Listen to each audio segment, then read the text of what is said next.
ਯਾਰ ਮੈਨੂੰ ਪਤਾ ਲੱਗਾ ਤੇਰੇ ਕਜ਼ਨ ਦਾ ਵਿਆਹ ਸੀਗਾ ਤੇ ਤੁਸੀਂ ਉੱਥੇ ਲੜ ਪਏ।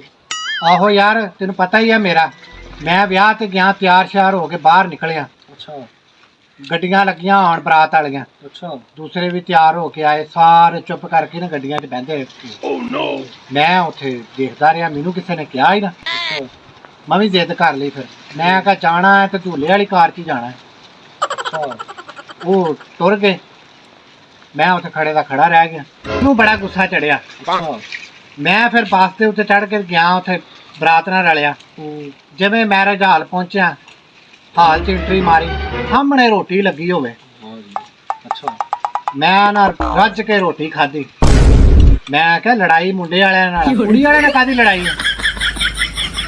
ਬੁਲਾਇਆ ਨਹੀਂ ਮੈਂ ਕਿਸੇ ਨੇ, ਕਿਸੇ ਨਾਲ ਨਹੀਂ ਮੈਂ ਬੋਲਿਆ, ਚੁੱਪ ਕਰਕੇ